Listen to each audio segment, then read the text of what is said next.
Over the years, there have been many who have sung the praises of Christopher Reeve's portrayal of Superman in the 80s films. And there are those who will stand up for Henry Cavill, and even Brandon Routh has a small amount of people who actually liked his Superman best. But my personal favorite Superman tends to get overlooked, not that he doesn't have his fans, but my favorite was Dean Cain from the 1990s sitcom Lois and Clark, The New Adventures of Superman. And this is for many different reasons. I think the formula of the show might have captured best how to portray Superman by dialing down the actual amount of Superman in the show as much as possible. He comes out to save the day here and there, but the vast bulk of the time, the storyline, the plot entirely focuses on Lois and Clark as reporters doing their investigative work.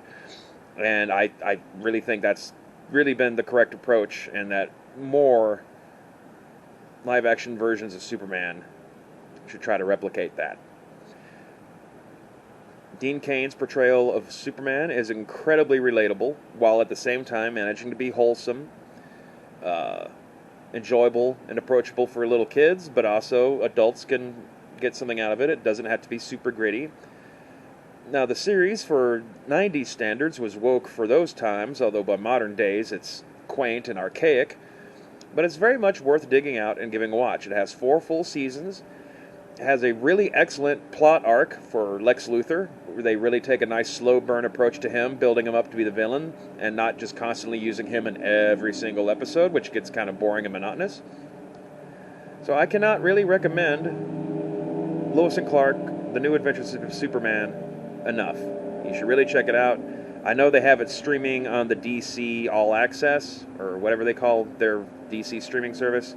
And you can also purchase it season by season on Amazon Prime, which is how I'm watching it. I'm in the middle of season 2. Haven't seen this since I was a teenager. It holds up. I'm enjoying the hell out of it.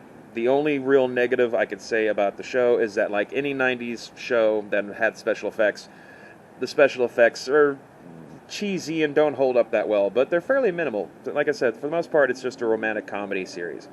So anyway, thank you. Hit subscribe.